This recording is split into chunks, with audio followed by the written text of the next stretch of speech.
യേശുവിൽ ഏറ്റവും പ്രിയപ്പെട്ട എൻ്റെ സഹോദരി സഹോദരന്മാരെ, ശാലോം ടെലിവിഷൻ്റെ വചന ശുശ്രൂഷയിലേക്ക് എല്ലാവരെയും സ്നേഹത്തോടെ സ്വാഗതം ചെയ്യുന്നു. ഇന്ന് നമ്മൾ ചിന്തിക്കുന്ന വിഷയം ആനന്ദ തൈലത്താൽ അഭിഷേകം ചെയ്യുന്നവനായ ദൈവം എന്നതിനെ പറ്റിയാണ്. കർത്താവിൻ്റെ വചനം സങ്കീർത്തന പുസ്തകങ്ങൾ 45-ാം അധ്യായം അതിൻ്റെ 7-ാം തിരുവചനം അല്ലെങ്കിൽ 45-ാം സങ്കീർത്തനം 7-ാമത്തെ തിരുവചനം ഇങ്ങനെയാണ് പറയുന്നത്: നീ നീതിയെ സ്നേഹിച്ചു, അനീതിയെ വെറുത്തു. അതിനാൽ ദൈവം, നിന്റെ ദൈവം, മറ്റുള്ളവരെക്കാൾ അധികമായി നിന്നെ ഉയർത്തി ആനന്ദത്തിൻ്റെ തൈലം കൊണ്ട് അഭിഷേകം ചെയ്തിരിക്കുന്നു. യേശു ക്രിസ്തുവിൻ്റെ മേലുണ്ടായിരുന്ന ഒരു പ്രത്യേകമായ അഭിഷേകത്തെക്കുറിച്ചാണ് കർത്താവിൻ്റെ വചനം ഇവിടെ പ്രതിപാദിച്ചിരിക്കുന്നത്. അത് ആനന്ദത്തിൻ്റെ തൈലമെന്നാണ് പറഞ്ഞിരിക്കുന്നത്. മറ്റുള്ളവരെക്കാൾ അധികമായി ആനന്ദത്തിൻ്റെ തൈലം. യേശു ക്രിസ്തുവിൽ സ്വർഗത്തിൻ്റെ ആനന്ദം നിറഞ്ഞു നിന്നിരുന്നു. വീണ്ടും കർത്താവിൻ്റെ വചനം നെഹെമ്യാ 8:10 പറയുന്നു: കർത്താവിലുള്ള സന്തോഷമാണ് നിങ്ങളുടെ ബലം. യേശു ക്രിസ്തുവിലുണ്ടായിരുന്ന ഈ ആനന്ദം അപ്പോസ്തലന്മാരിലേക്കും പകരപ്പെട്ടിരുന്നതായിട്ട് നമുക്ക് കാണാൻ സാധിക്കുന്നു. അപ്പോസ്തല പ്രവർത്തനങ്ങൾ 13-ാം അധ്യായം അതിൻ്റെ 52-ാമത്തെ തിരുവചനത്തിൽ ഇങ്ങനെ നമ്മൾ കാണുന്നു: അപ്പോസ്തലന്മാർ പരിശുദ്ധാത്മാവിനാലും ആനന്ദത്താലും നിറയപ്പെട്ടവരായി. പ്രത്യേകിച്ച് ദൈവത്തിൻ്റെ വചനം എടുത്തു പറഞ്ഞിരിക്കുകയാണ്, പരിശുദ്ധാത്മാവിൽ മാത്രമല്ല ആനന്ദത്താലും അവർ നിറയപ്പെട്ടവരായി. അപ്പോൾ പ്രിയപ്പെട്ടവരെ, ഈ അഭിഷേകം ആനന്ദ തൈലം കൊണ്ടുള്ള അഭിഷേകം യേശുവിന് മാത്രമല്ല, യേശു ക്രിസ്തുവിൻ്റെ ശരീരമായ എനിക്കും നിങ്ങൾക്കും കൂടി നൽകുവാൻ ദൈവം ആഗ്രഹിക്കുന്നു. കർത്താവ് യേശു ക്രിസ്തുവിൽ ഈ പ്രത്യേകമായ അഭിഷേകം, ആനന്ദത്തിൻ്റെ അഭിഷേകം നിറഞ്ഞു നിൽക്കാനുള്ള കാരണങ്ങൾ എന്തൊക്കെയാണ്? ഒന്നാമതായി, യേശു ക്രിസ്തു സ്വർഗത്തിലെ മഹിമ വെടിഞ്ഞ് മനുഷ്യനായി ഭൂമിയിൽ ജീവിച്ച 33.5 വർഷക്കാലവും പിതാവുമായി ഗാഢമായ ഒരു സ്നേഹബന്ധത്തിലായിരുന്നു. അവിടെ നിന്ന് എന്നും പ്രഭാതത്തിൽ എഴുന്നേറ്റ് ആരുമില്ലാത്ത ഏകാന്തമായ ഒരു വിജന സ്ഥലത്ത് പോകുകയും അവിടുത്തെ പിതാവിനോട് ഗാഢമായ ബന്ധത്തിൽ അവിടുന്ന് ആരാധനയിലും പ്രാർത്ഥനയിലും സമയം ചെലവഴിച്ചിരുന്നു. ഒരു ദിവസം ശിഷ്യന്മാർ ചോദിക്കുകയാണ്: കർത്താവേ, അങ്ങ് പോകുന്നത് പോലെ അല്ല തിരിച്ചു വരുന്നത്. അങ്ങ് പോകുമ്പോൾ ഒരു സാധാരണക്കാരനെ പോലെ പോകുന്നു, എന്നാൽ പ്രാർത്ഥന കഴിഞ്ഞ് തിരിച്ചു വരുമ്പോൾ അങ്ങ് പ്രകാശിക്കുന്നു. അങ്ങയിൽ വലിയൊരു ചൈതന്യം കാണാൻ സാധിക്കുന്നു. ഞങ്ങളെയും കൂടി പ്രാർത്ഥിക്കുവാൻ പഠിപ്പിക്കണമേ. കാരണം ശിഷ്യന്മാർക്കൊരു കാര്യം മനസ്സിലായി: യേശു പിതാവുമായി ഗാഢമായ ബന്ധം പുലർത്തി ആരാധനയും പ്രാർത്ഥനയും കഴിഞ്ഞു മടങ്ങി വരുമ്പോൾ ദൈവത്തിൻ്റെ ചൈതന്യവും ആനന്ദവും അഭിഷേകവും വളരെയധികം കത്തിജ്വലിച്ചിരുന്നു. അതുകൊണ്ട് അവരും അത് ആഗ്രഹിച്ചിരുന്നു. ഒരിക്കൽ താബോർ മലയിൽ യേശു 3 ശിഷ്യന്മാരെ പ്രത്യേകമായ വിധം കൂട്ടിക്കൊണ്ടു പോകുമ്പോൾ അവിടെ വെച്ച് കർത്താവിൻ്റെ മുഖം മാറുന്നതായും വസ്ത്രം പ്രകാശിക്കുന്നതായിട്ടും നമ്മൾ കാണുന്നുണ്ട്. പ്രിയപ്പെട്ടവരെ, ദൈവവുമായിട്ടുള്ള ഗാഢമായ സ്നേഹബന്ധം തന്നെയാണ് നമ്മുടെ ആനന്ദത്തിൻ്റെ രഹസ്യം. ദൈവം എപ്പോൾ നമ്മളിൽ നിറഞ്ഞു നിൽക്കുന്നോ അപ്പോഴെല്ലാം സാഹചര്യങ്ങൾക്ക് അപ്പുറത്തേക്ക് നീളുന്ന ഒരു വലിയ ആനന്ദം നമ്മിൽ നിറഞ്ഞു കവിഞ്ഞൊഴുകുന്നുണ്ട്. അതുകൊണ്ടാണ് പരിശുദ്ധാത്മാവിൻ്റെ ഫലങ്ങളെപ്പറ്റി ഗലാത്യർ 5-ാം അധ്യായത്തിൻ്റെ 22-ാമത്തെ വാക്യം പറയുമ്പോൾ സ്നേഹം, ആനന്ദം, സമാധാനം, ക്ഷമ, ദയ, നന്മ, വിശ്വസ്തത, സൗമ്യത, ആത്മസംയമനം, ഈ 9 ഫലങ്ങളെക്കുറിച്ച് പറയുമ്പോൾ സ്നേഹം കഴിഞ്ഞ് തൊട്ടടുത്ത് തന്നെ പരിശുദ്ധാത്മാവ് എഴുതി വച്ചിരിക്കുകയാണ്, അത് ആനന്ദമാണ്. യഥാർത്ഥ ദൈവസ്നേഹം അനുഭവിച്ചു കഴിയുമ്പോൾ നമ്മിൽ ശിക്ഷയെക്കുറിച്ചുള്ള ഭയം മാറിപ്പോകുന്നത് കൊണ്ട് തന്നെ നമ്മിൽ കുറ്റബോധവും നിരാശയും എല്ലാം മാറിപ്പോവുകയും സ്വർഗീയമായ ആനന്ദം നമ്മിൽ നിറയുകയും ചെയ്യുന്നു. അപ്പോൾ ഒന്നാമതായിട്ട് യേശു ക്രിസ്തുവിൻ്റെ ആനന്ദത്തിൻ്റെ രഹസ്യം പിതാവുമായിട്ടുള്ള ബന്ധം തന്നെയായിരുന്നു. രണ്ടാമതായിട്ട് നമ്മളിന്ന് സങ്കീർത്തനം 45:7 കണ്ടതുപോലെ അങ്ങ് അനീതിയെ വെറുത്തു, അല്ലെങ്കിൽ ദുഷ്ടതയെ വെറുത്തു, പാപത്തെ വെറുത്തു. അതാണ് പിതാവായ ദൈവം യേശു ക്രിസ്തുവിനെ ഇത്രമാത്രം ആനന്ദത്തിൻ്റെ തൈലം കൊണ്ട് അഭിഷേകം ചെയ്തിരിക്കുന്നതെന്ന് പറയുക. ഈശോയിൽ ഏറ്റവും പ്രിയപ്പെട്ടവരെ, പാപമാണ് നമ്മുടെ ആനന്ദത്തെ കവർന്നെടുക്കുന്ന കള്ളൻ. പാപമാണ് നമ്മളിലുള്ള ദൈവികമായ സന്തോഷത്തെ ചോർത്തിക്കളയുന്ന കള്ളൻ. അതുകൊണ്ടാണ് 40-ാം സങ്കീർത്തനത്തിൽ അതിൻ്റെ 8-ാമത്തെ തിരുവചനം ഇങ്ങനെയാണ് പറയുന്നത്: ദൈവമേ, അങ്ങയുടെ ഇഷ്ടം നിറവേറ്റാൻ ഞാൻ ആഗ്രഹിക്കുന്നു, അതാണ് എൻ്റെ ആനന്ദം. അങ്ങയുടെ ഇഷ്ടം നിറവേറ്റുന്നതിലാണ് എൻ്റെ ആനന്ദം. ഇതും കർത്താവായ യേശു ക്രിസ്തുവിനെ കുറിച്ചുള്ള ഒരു പ്രവചന സന്ദേശമാണ്. വളരെ വർഷങ്ങൾക്ക് മുൻപ് തന്നെ സങ്കീർത്തന പുസ്തകത്തിൽ യേശുവിൻ്റെ സന്തോഷത്തിൻ്റെ രഹസ്യം പറഞ്ഞിരിക്കുന്നു: പിതാവേ, എൻ്റെ ദൈവമേ, അങ്ങയുടെ ഇഷ്ടം നിറവേറ്റുന്നതാണ് എൻ്റെ സന്തോഷം. അതായത് പ്രിയപ്പെട്ടവരെ, പാപത്തെ കർത്താവ് അത്യധികമായി വെറുത്തിരുന്നു. പാപത്തെ യേശു അത്യധികമായി വെറുത്തിരുന്നു. നമ്മൾ വഴിയിൽ കൂടി പോകുമ്പോൾ ചാണകം റോഡിൽ കിടക്കുന്നത് കണ്ടാൽ നമ്മൾ നല്ല വസ്ത്രമാണ് ധരിച്ചിരിക്കുന്നെങ്കിൽ നമ്മളതിൻ്റെ അടുത്തുകൂടെ പോലും പോകാതെ നമ്മൾ മാറിപ്പോകുന്നു. നല്ല മഴയുള്ള സമയത്ത് നമ്മൾ വെള്ള വസ്ത്രം ധരിച്ച് റോഡിലൂടെ പോവുകയാണെങ്കിൽ ഏതെങ്കിലുമൊക്കെ ജീപ്പോ കാറോ വേഗത്തിൽ വന്നാൽ നമ്മൾ സൈഡിലേക്കൊന്ന് മാറി നിൽക്കും. കാരണം നമ്മൾ വസ്ത്രം അഴുക്കാക്കാൻ ആഗ്രഹിക്കുന്നില്ല. അപ്പോൾ നമ്മൾ അഴുക്കിനെ വെറുക്കുന്നു. ഇതുപോലൊരു മനോഭാവം യേശുവിന് പാപത്തോടുണ്ടായിരുന്നു. അവിടുന്ന് പാപത്തെ വെറുത്തിരുന്നു. പ്രിയപ്പെട്ടവരെ, സുഭാഷിതങ്ങളുടെ പുസ്തകം 8-ാം അധ്യായം അതിൻ്റെ 13-ാമത്തെ തിരുവചനം ഇങ്ങനെയാണ് പറയുന്നത്: ദൈവഭക്തി എന്ന് പറയുന്നത് തിന്മയെ വെറുക്കുന്നതാണ്. യഥാർത്ഥ ദൈവഭക്തി മുട്ടിന്മേൽ നിൽക്കുന്നതോ നിൽക്കാത്തതോ അല്ല. അതായത് കൈ പൊക്കുന്നതോ കൈ താത്തിയിടുന്നതോ അല്ല, കൈ അടിക്കുന്നതോ കൈ അടിക്കാത്തതോ അല്ല. പ്രിയപ്പെട്ടവരെ, ഇതൊക്കെ ശരിക്കും പറഞ്ഞാൽ ബാഹ്യമായ കാര്യങ്ങളാണ്. ദൈവം നമ്മളെ പഠിപ്പിക്കുന്ന നമ്മൾ ശ്രദ്ധിക്കണം. എന്താ ദൈവം പറയുന്നത്? യഥാർത്ഥ ഭക്തൻ, ദൈവത്തോട് യഥാർത്ഥ ഭക്തിയുള്ള ഒരു വ്യക്തിയുടെ ഭക്തി എന്താണ്? അത് തിന്മയെ വെറുക്കുന്നതാണ്. സുഭാഷിതങ്ങൾ 8:13. പാപത്തെ ചെറുക്കുക മാത്രമല്ല, പാപത്തെ വെറുക്കുക കൂടെ ചെയ്യുന്ന വളരെ മനോഹരമായ ഒരു അവസ്ഥ ഹൃദയത്തിൽ ഉണ്ടാകുന്നതാണ് യഥാർത്ഥമായ ഭക്തി. യേശു പാപത്തെ വെറുത്തിരുന്നു. 3-ാമത്തെ രഹസ്യം, യേശുവിൻ്റെ ആനന്ദത്തിൻ്റെ രഹസ്യം, യേശു നീതിയെ സ്നേഹിച്ചിരുന്നു. നീതിയെ സ്നേഹിക്കുക എന്ന് പറഞ്ഞാൽ സത്യത്തിൽ അല്പം അപകടം പിടിച്ചത് തന്നെയാണ്. കാരണം നമ്മളെ ലോകം വെറുക്കും. യേശുവിൻ്റെ പ്രസംഗങ്ങൾ നീതിയെ സ്നേഹിച്ചതിൻ്റെ അടയാളമായിരുന്നു. അതുകൊണ്ടാണ് അവിടുന്ന് ശിഷ്യന്മാരുടെ മുൻപിൽ വെച്ച് പലപ്പോഴും ഇങ്ങനെ പ്രസംഗിച്ചത്: വെള്ളയടിച്ച കുഴിമാടങ്ങളാണ് ഫരിസേയർ, അവരുടെ ഉള്ളിൽ മാലിന്യം നിറഞ്ഞിരിക്കുന്നു, പുറമേ വെള്ള നിറത്തിലുള്ള പെയിന്റ് അടിച്ചു വെച്ചിരിക്കുന്നു. പ്രിയപ്പെട്ടവരെ, അന്ധനെ നയിച്ചാൽ ഇരുവരും കുഴിയിൽ വീഴും. ഇതെല്ലാം കർത്താവ് നീതിയെ സ്നേഹിച്ചതിൻ്റെ ഫലമായി പ്രസംഗിച്ച പ്രസംഗങ്ങളാണ്. അതുപോലെ തന്നെ മലയിലെ പ്രസംഗത്തിൽ അവിടുന്ന് 10 കൽപ്പനയെ വ്യാഖ്യാനിക്കുന്നുണ്ട്. കൊല്ലരുത് എന്ന് നിങ്ങൾ കേട്ടിട്ടുണ്ടല്ലോ, എന്നാൽ ഞാൻ നിങ്ങളോട് പറയുന്നു, സഹോദരനോട് കോപിക്കുന്നത് തന്നെയാണ് കൊലപാതകം, സഹോദരനെ വെറുക്കുന്നതാണ് കൊലപാതകം. വീണ്ടും പറഞ്ഞു, വ്യഭിചാരം ചെയ്യരുത് എന്ന് 10 കൽപ്പനകളിൽ ഉണ്ടല്ലോ, എന്നാൽ ഞാൻ നിങ്ങളോട് പറയുന്നു, ആസക്തിയോടെ സ്ത്രീയെ നോക്കുന്നവൻ പുരുഷനെ നോക്കുന്നവൾ ഹൃദയത്തിൽ വ്യഭിചാരം ചെയ്ത് കഴിഞ്ഞു. പ്രിയപ്പെട്ടവരെ, യേശുവിൻ്റെ സ്റ്റാൻഡേർഡ് വളരെ ഉയർന്നതാണ്. അവിടുന്ന് നീതിയെ ഒരുപാട് സ്നേഹിച്ചു, അവിടുന്ന് അതനുസരിച്ച് ജീവിച്ചു. അതുകൊണ്ട് അവിടുന്ന് അതനുസരിച്ച് തന്നെ പ്രസംഗിക്കുകയും ചെയ്തു. കാപട്യത്തെ അവിടുന്ന് തുറന്നു കാട്ടി, പൊള്ളത്തരങ്ങളെ അവിടുന്ന് വലിച്ചു കയറി യഥാർത്ഥ നീതി എന്താണെന്ന് അവിടുന്ന് കാണിച്ചു. എന്നിട്ട് ശിഷ്യന്മാരെ നോക്കി അവിടുന്ന് പറഞ്ഞു, നിങ്ങളുടെ നീതി നിയമജ്ഞരുടെയും ഫരിസേയരുടെയും നീതിയെ അതിശയിക്കുന്നില്ല എങ്കിൽ നിങ്ങൾ ഒരിക്കലും സ്വർഗരാജ്യത്തിൽ പ്രവേശിക്കുകയില്ല. അതേ പ്രിയപ്പെട്ടവരെ, അവിടുന്ന് നീതിയെ സ്നേഹിക്കുക തന്നെ ചെയ്തു. യേശുവിന് 12 വയസ്സുണ്ടായിരുന്ന സമയത്ത് യേശുവിനെ മറിയത്തിനും ജോസഫിനും നഷ്ടപ്പെടുന്നുണ്ട്. അവർക്ക് 2 പേർക്കും ആനന്ദം നഷ്ടപ്പെട്ടു. അവർ 2 പേരും വളരെയധികം ദുഃഖിച്ചു. ശരിക്കും പറഞ്ഞാൽ അവർ വെപ്രാളം പിടിച്ച് അങ്ങോട്ടും ഇങ്ങോട്ടും ഓടുകയാണ്. അറിയപ്പെടുന്ന എല്ലാ വീടുകളിലും കയറി ഇറങ്ങി അന്വേഷിക്കുകയാണ്, യേശു ഉണ്ടോ? നിങ്ങളൊന്ന് ആലോചിച്ച് നോക്കി, 3 ദിവസം അവരുടെ സന്തോഷം ശരിക്കും നഷ്ടപ്പെട്ടു.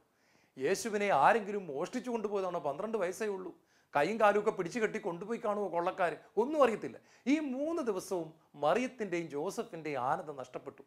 എന്നാൽ 3-ാമത്തെ ദിവസം അവർ ദേവാലയത്തിൽ ചെന്നപ്പോൾ ആനന്ദഭരിതനായി മത നേതാക്കന്മാരുടെ ഇടയിലിരുന്ന് ചിരിക്കുന്ന മുഖത്തോടുകൂടി സ്വർഗീയ സന്തോഷത്താൽ നിറയപ്പെട്ടവനായി ദൈവവചനത്തിലെ ചോദ്യങ്ങൾ ചോദിക്കുകയും മറ്റുള്ളവർ ചോദിക്കുന്ന ചോദ്യങ്ങൾക്ക് കൃത്യമായ മറുപടി നൽകുകയും ചെയ്യുന്ന യേശുവിനെ മറിയത്തിനും ജോസഫിനും കാണാനായിട്ട് സാധിക്കുകയാണ്. യേശുവിൻ്റെ ആനന്ദത്തിന് ഒരു കുറവും ഉണ്ടായിരുന്നില്ല. അപ്പം മറിയം, പരിശുദ്ധ അമ്മ ചോദിക്കുന്നുണ്ട്, മകനെ, നീ ഞങ്ങളോട് ഇത് ചെയ്തതെന്ത്? ഞാനും നിന്റെ പിതാവ് ഒരുപാട് വിഷമിച്ചു പോയി. അപ്പൊ യേശു ചിരിച്ചുകൊണ്ട് പറയാണ്, നിങ്ങൾ എന്തിനാ വിഷമിച്ചത്? എനിക്കൊരു വിഷമമില്ലായിരുന്നു. കാരണം ഞാൻ എൻ്റെ പിതാവിൻ്റെ ജോലികളിൽ വ്യാപൃതനാകേണ്ടവനല്ലേ? പ്രിയപ്പെട്ടവരെ, വെറും 12 വയസ്സ് മാത്രം പ്രായമുള്ള ഒരു ബാലൻ ആനന്ദത്താൽ നിറയപ്പെട്ടുകൊണ്ട് പറയുകയാണ്, ഞാൻ എൻ്റെ പിതാവിൻ്റെ ജോലികളിൽ വ്യാപൃതനാകേണ്ടതല്ലേ? യേശുവിനെ സംബന്ധിച്ചിടത്തോളം പിതാവിൻ്റെ ജോലി എന്ന് പറയുന്നത് ഏറ്റവും ആനന്ദകരമാണ്. പിതാവ് എന്താണോ തന്നോട് പറയുന്നത് അത് ഏറ്റവും ആനന്ദകരമാണ്. പിതാവിൻ്റെ ഹിതം ചെയ്യുന്നത് 40-ാം സങ്കീർത്തനം 8 പറയുന്നത് പോലെ അത് യേശുവിനെ സംബന്ധിച്ച് ആനന്ദകരമാണ്. പിതാവ് പറഞ്ഞത് ഇപ്പോൾ ഇതാണ്, നീ ദേവാലയത്തിൽ ഇരുന്ന് മത നേതാക്കന്മാരുമായി ദൈവവചനത്തെപ്പറ്റി ചർച്ച ചെയ്യണം. അതാണ് പിതാവിൻ്റെ ഹിതം. അതുകൊണ്ട് യേശു അവിടെ ആനന്ദിച്ചു. വീണ്ടും യേശു ആനന്ദിക്കുന്ന നമ്മൾ കാണുന്നത് യേശുവിൻ്റെ ബാപ്റ്റിസം സമയത്താണ്. അതായത് ജ്ഞാനസ്നാനം സ്വീകരിക്കുന്ന സമയത്ത് ജോർദാൻ നദിയിൽ പാപികളിൽ ഒരുവനെ പോലെ, പാവപ്പെട്ടവരിൽ ഒരുവനെ പോലെ നിന്നുകൊണ്ട് സ്നാപക യോഹന്നാന്റെ മുൻപിൽ എളിമപ്പെട്ട് ജലത്തിലേക്ക് താഴ്ന്ന് ജ്ഞാനസ്നാനം സ്വീകരിക്കുമ്പോൾ പ്രാവിൻ്റെ രൂപത്തിൽ പരിശുദ്ധാത്മാവ് ഇറങ്ങി വരുന്നു.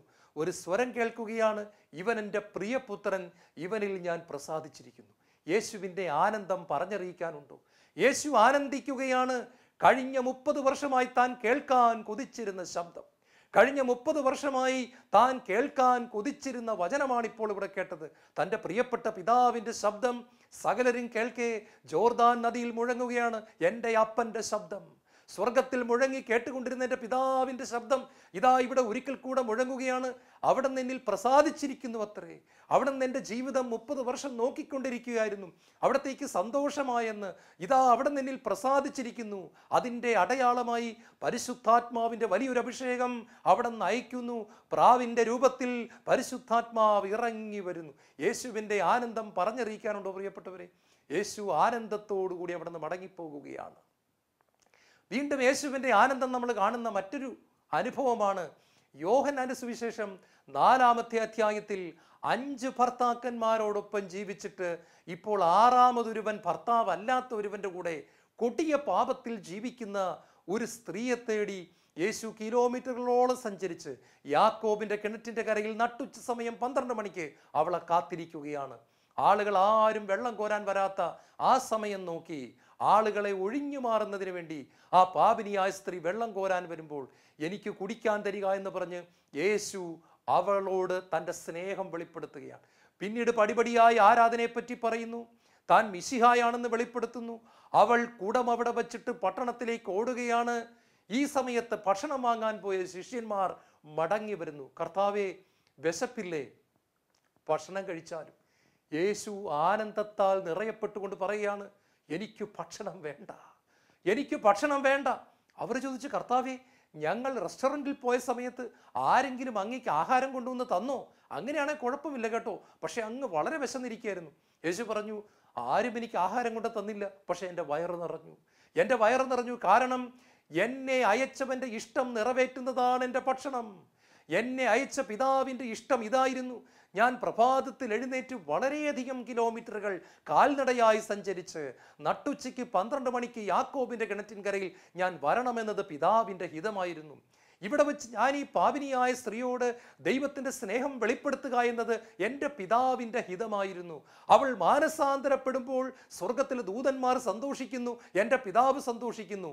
അവൾ അവളുടെ പഴയ ജീവിതത്തെ ഉപേക്ഷിക്കുന്നതിൻ്റെ അടയാളമായി കുടമെൻ്റെ പാദത്തെങ്കിൽ വെച്ചിട്ട് അവൾ ഓടിയിരിക്കുകയാണ്. നിങ്ങൾക്കിപ്പോൾ കാണാൻ സാധിക്കും അവൾ പട്ടണത്തിലേക്ക് പോയി എന്തിനാണെന്ന് കാണാൻ സാധിക്കും. യേശു ഇത് പറഞ്ഞുകൊണ്ടിരിക്കുമ്പോൾ പട്ടണത്തിലുള്ള ജനങ്ങൾ മുഴുവൻ വരികയാണ്. അവൾ എല്ലാവരെയും വിളിച്ചുകൊണ്ട് വരികയാണ്. താൻ അനുഭവിച്ചറിഞ്ഞ രക്ഷ മറ്റുള്ളവർക്ക് കൂടി പകർന്നു കൊടുക്കുന്നതിൻ്റെ തീക്ഷ്ണതയേറിയ സുവിശേഷ പ്രഘോഷകയായി, പ്രവർത്തകയായി മാറിക്കൊണ്ട് അവൾ 100 കണക്കിന് ആളുകളെ വിളിച്ചുകൊണ്ട് വരികയാണ്. യേശു പറയാണ്, എനിക്ക് ഭക്ഷണം വേണ്ട, എനിക്ക് സന്തോഷമായി. യേശുവിൽ ഏറ്റവും പ്രിയപ്പെട്ടവരെ, പിതാവിൻ്റെ ഹിതം എന്തു തന്നെയായാലും അത് ചെയ്യുന്നതിൽ യേശു ആനന്ദിച്ചിരുന്നു. അതുകൊണ്ട് തന്നെ ആനന്ദത്തിൻ്റെ തൈലം കൊണ്ട് യേശുവിനെ പിതാവ് അഭിഷേകം ചെയ്തു. തീർന്നില്ല, തൻ്റെ ശിഷ്യന്മാർ ശക്തമായി ദൈവത്താൽ ഉപയോഗിക്കപ്പെട്ടു എന്ന് കണ്ടപ്പോൾ, ശിഷ്യന്മാർ ശക്തമായി ശുശ്രൂഷ ചെയ്തു എന്ന് കണ്ടപ്പോൾ യേശു ആനന്ദിക്കുന്നത് വീണ്ടും വചനത്തിൽ ലൂക്കാ സുവിശേഷം 10-ാമത്തെ അധ്യായത്തിൽ നമുക്ക് കാണാം. 10-ാം അധ്യായത്തിൽ 17-ാമത്തെ വാക്യം നമ്മൾ ഇങ്ങനെയാണ് കാണുന്നത്.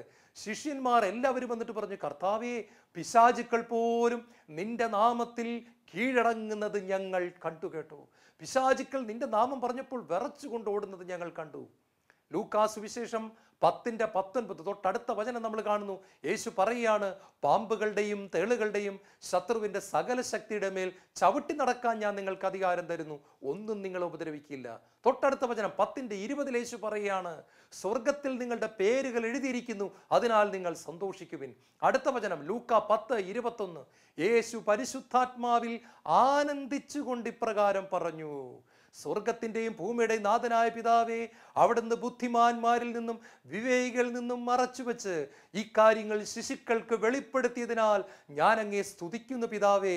അതേ പിതാവേ, അതായിരുന്നുവല്ലോ അവിടുത്തെ ഇഷ്ടം. അക്ഷരാഭ്യാസമില്ലാത്ത സാധാരണക്കാരായ മുക്കുവരായ തൻ്റെ പ്രിയപ്പെട്ട ശിഷ്യന്മാർ കർത്താവിൻ്റെ ശുശ്രൂഷ വളരെ ശക്തമായി ചെയ്ത് പിശാചുക്കളെപ്പോലും പുറത്താക്കുന്നത് കണ്ട് യേശു പരിശുദ്ധാത്മാവിൽ ആനന്ദിക്കുകയാണ്.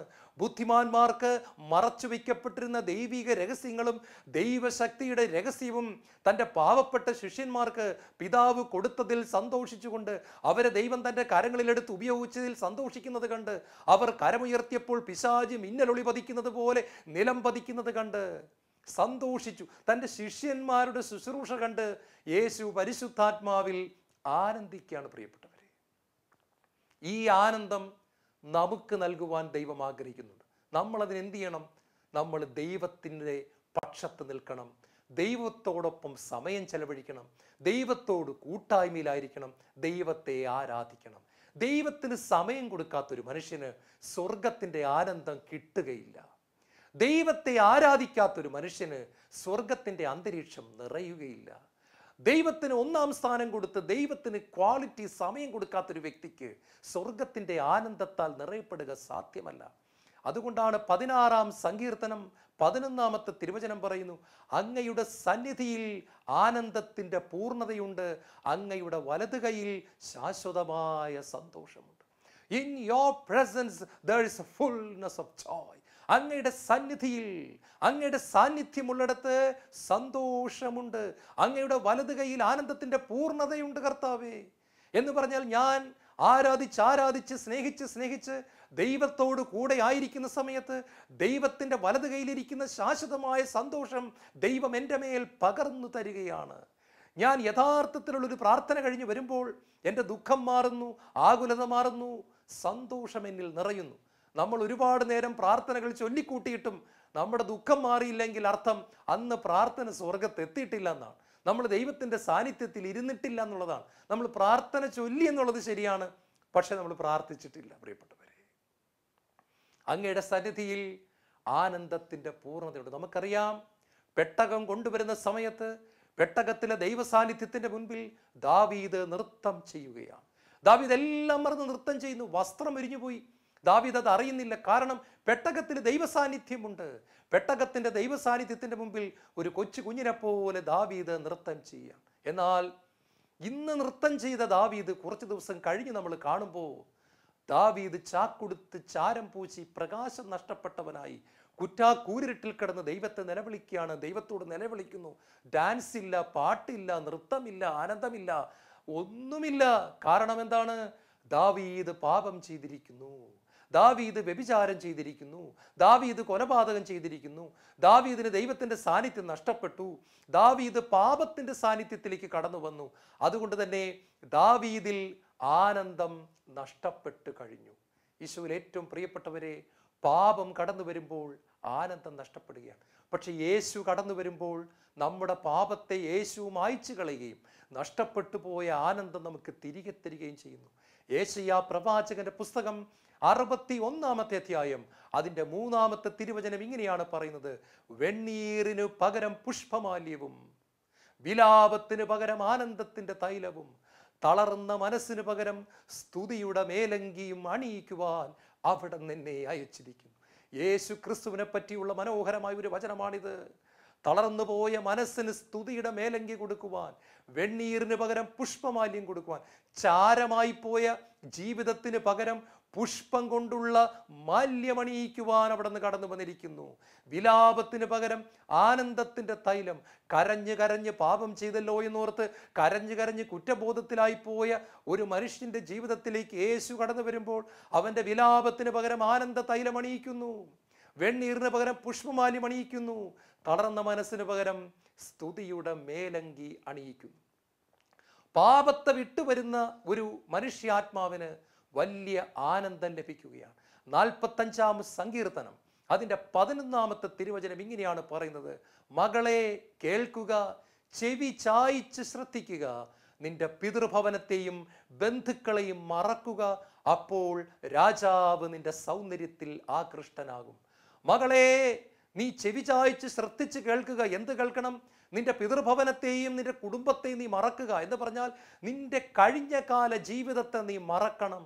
നിന്റെ കഴിഞ്ഞ കാലത്ത് പാപം ചെയ്ത കൂട്ടുകാരെ നീ മറക്കണം. കഴിഞ്ഞ കാലത്തെ പാപത്തിൻ്റെ വഴികളെ നീ മറക്കണം. അങ്ങനെ നീ കഴിഞ്ഞത് മറക്കുമ്പോൾ, പാപത്തിൻ്റെ വഴികൾ മറക്കുമ്പോൾ, രാജാതി രാജാവായ ദൈവം നിന്റെ സൗന്ദര്യത്തിൽ ആകൃഷ്ടനാകും. അതായത് നീ പാപത്തെ മറന്നു കഴിയുമ്പോൾ നിനക്കൊരു സൗന്ദര്യം കിട്ടുന്നുണ്ട്. പാപത്തെ നീ ഉപേക്ഷിച്ച് കഴിയുമ്പോൾ നിനക്കൊരു ദൈവിക സൗന്ദര്യം കിട്ടുന്നുണ്ട്. അതിൽ രാജാതിരാജൻ ആകൃഷ്ടനാകും. വീണ്ടും 45-ാം സങ്കീർത്തനം 14-ാമത്തെ തിരുവചനം ഇങ്ങനെയാണ് പറയുന്നത്: വർണ്ണശബളമായ ആഭരണങ്ങളും ഉടുപ്പും അണിഞ്ഞ് അവൾ ആനയിക്കപ്പെടുന്നു, കന്യകമാരായ തോഴിമാർ അവളെ അനുധാവനം ചെയ്യുന്നു, ആനന്ദത്തോടെ അവർ രാജാവിൻ്റെ കൊട്ടാരത്തിലേക്ക് പ്രവേശിക്കുന്നു. കണ്ടോ, പാപം ഉപേക്ഷിച്ച് കളഞ്ഞ ഒരു മനുഷ്യാത്മാവ് വർണ്ണശബളമായ വസ്ത്രമണിഞ്ഞ് ആനന്ദഘോഷത്തോടെ രാജാവിൻ്റെ സന്നിധിയിലേക്ക് പ്രവേശിക്കുന്നു. അതായത് നമ്മിൽ ആനന്ദം നിറയുകയാണ്, നമ്മിൽ സന്തോഷം നിറയുകയാണ്. ഈ സന്തോഷത്തിന് ഒരിക്കലും ഈ സന്തോഷം നമ്മിൽ നിന്ന് എടുത്തു കളയുവാൻ ആർക്കും സാധ്യമല്ല. ദൈവം നമ്മിൽ നിറഞ്ഞു നിൽക്കുകയാണെങ്കിൽ ഈ സന്തോഷത്തെ എടുത്തു കളയുവാൻ സാധ്യമല്ല. അപ്പോസ്തല പ്രവർത്തനങ്ങൾ 5-ാം അധ്യായം 40-ാമത്തെ തിരുവചനത്തിൽ നമ്മൾ കാണുന്നു: അപ്പോസ്തലന്മാരെ അവർ അകത്ത് വിളിച്ച് നന്നായി പ്രഹരിച്ചു, അതിനുശേഷം വിട്ടയച്ചു. എന്ന് പറഞ്ഞാൽ അടിച്ചു, ചാട്ട കൊണ്ടടിച്ചു. ശരീരം മുഴുവൻ രക്തമൊഴുകുന്ന തരത്തിൽ അപ്പോസ്തലന്മാരെ അകത്ത് കൊണ്ടുപോയി ചാട്ട കൊണ്ടടിച്ചു. എന്നിട്ട് അവർ പറഞ്ഞു വിട്ടു. എന്നാൽ പ്രിയപ്പെട്ടവരെ, തൊട്ടടുത്ത വചനം അപ്പോസ്തല പ്രവർത്തനം 5:41 പറയുന്നു: യേശുവിൻ്റെ നാമത്തെ പ്രതി സഹിക്കുവാൻ തങ്ങൾക്ക് ഭാഗ്യം കിട്ടിയല്ലോ എന്നോർത്ത് അപ്പോസ്തലന്മാർ സന്തോഷിച്ചു. ചാട്ട കൊണ്ടടിച്ച് രക്തമൊലിക്കുന്ന ശരീരത്തോടെ യേശുവിൻ്റെ നാമം ഇനി മിണ്ടിപ്പോകരുതെന്ന് പറഞ്ഞ് അവരെ പറഞ്ഞു വിട്ടപ്പോൾ തൊട്ടടുത്ത വചനത്തിൽ നമ്മൾ കാണുകയാണ് അവരെന്താണ് ചെയ്തത്. യേശുവിനെ പ്രതി തങ്ങൾക്ക് അടി കിട്ടിയല്ലോ എന്നോർത്ത് അവർ സന്തോഷിച്ചുകൊണ്ട് പുറത്തേക്ക് വന്നു. ഇത് കണ്ട അടിച്ച പട്ടാളക്കാർക്ക് എന്ത് തോന്നിക്കാണും? അടി കണ്ടുകൊണ്ട് നിന്നവർക്ക് എന്ത് തോന്നിക്കാണും? ഒന്നുകിൽ ഇവർക്ക് ഭ്രാന്താണ്, അല്ലെങ്കിൽ ഇവർക്ക് നമുക്കില്ലാത്ത എന്തോ ഒന്നുണ്ട്. നമുക്കില്ലാത്ത എന്തോ ഒന്ന് ഉണ്ട്. കാരണം നമുക്ക് അടി കിട്ടുമ്പോൾ സങ്കടമാണ് വരുന്നത്, ഇവർക്ക് അടി കിട്ടുമ്പോൾ സന്തോഷമാണ് വരുന്നത്. കാരണം എന്താണ്? 1 യോഹന്നാൻ 4:4 നിങ്ങളുടെ ഉള്ളിലുള്ളവൻ പുറമെയുള്ളവനേക്കാൾ വലിയവനാണ്. പുറമെയുള്ള ദുഃഖം കൊണ്ടുവരുന്ന മുഴുവൻ സാഹചര്യങ്ങളെക്കാളും വലിയവനായ ഒരുവൻ, ആനന്ദത്തിൻ്റെ തൈലം കൊണ്ട് അഭിഷേകം ചെയ്യുന്നവൻ ഉള്ളിൻ്റെ ഉള്ളിൽ നിറഞ്ഞു നിൽക്കുന്നതിനാൽ യേശുവിനെ പ്രതി സഹിക്കേണ്ടി വന്ന സമയത്ത് പോലും അവർ ആനന്ദത്താൽ നിറഞ്ഞു. വിശുദ്ധ ലോറൻസിനെ കുറിച്ച് ഇങ്ങനെയാണ് പറയുന്നത്: അദ്ദേഹത്തെ തിളച്ച എണ്ണയിലിട്ട് വേവിക്കുകയാണ്, പൊരിക്കുകയാണ്. കുറേ നേരം അദ്ദേഹം തിളച്ച എണ്ണയിൽ കിടന്നു കഴിഞ്ഞപ്പോൾ പട്ടാളക്കാരോട് വിളിച്ചു പറഞ്ഞു: എൻ്റെ ഒരു ഭാഗം പൊരിഞ്ഞു, മറുഭാഗം വേകാൻ നിങ്ങളെന്നെ മറിച്ചിട്ട് കൊള്ളുക. നമ്മൾ മീനൊക്കെ പൊരിക്കുമ്പോൾ ഒരു ഭാഗം വെന്ത് കഴിയുമ്പോൾ മറിച്ചിടുമല്ലോ, ദോശ നിങ്ങൾ മറിച്ചിടുമല്ലോ, അതുപോലെ നിങ്ങൾ എന്നെ മറിച്ചിട്ട് കൊള്ളുക. ഈ പാവപ്പെട്ട ലോറൻസിൻ്റെ ഒരു ഭാഗം നന്നായിട്ട് പൊരിഞ്ഞിട്ടുണ്ട്, മറുഭാഗത്ത് വേഗട്ടെ, നിങ്ങളെന്നെ മറിച്ചിടുക. പ്രിയപ്പെട്ടവരെ, പട്ടാളക്കാർ അത്ഭുതപ്പെട്ടു പോയി. കാരണം തീവ്ര വേദനയാൽ പിടയുന്ന ഒരു മനുഷ്യൻ നിലവിളിക്കുകയും പ്രാകുകയും ചെയ്യേണ്ടതിന് പകരം ആനന്ദത്താൽ നിറയപ്പെട്ടുകൊണ്ട് പറയുകയാണ്, എന്നെ മറിച്ചിടുക. അദ്ദേഹത്തെ അവർ മറിച്ചിട്ടു.